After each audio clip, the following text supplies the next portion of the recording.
and I wanted to share with you 3 quick tips to help you dominate the digital LSAT. The June LSAT, of course, is now over, and looking ahead to July, half of test takers will get the digital format, half will get the paper and pencil format. LSAT chooses for you, and you don't get any advance notice. So given this, I thought it might be useful for me to share some advice on the digital LSAT in particular. My number one biggest piece of advice is get a tablet. The digital LSAT will be using a Microsoft Surface Go, but you don't need to use that in particular.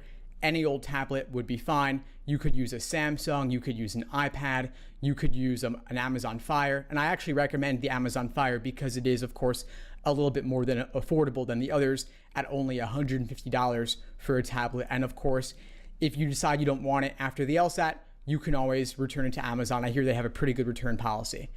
The second thing I would share with you is use LSAC's familiarization tool at familiar.lsac.org. They have placed 3 prep tests in the digital format on that site, and they'll be adding more in the future in the lead up to the fall. So definitely check that out.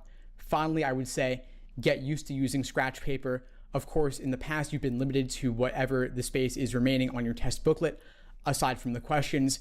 Going forward, that will no longer be the case. You will now get one booklet of 14 pages, and that will be with you the whole exam.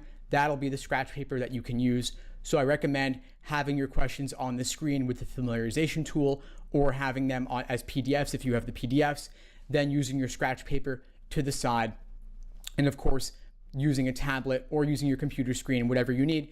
Treat your books like they're a screen.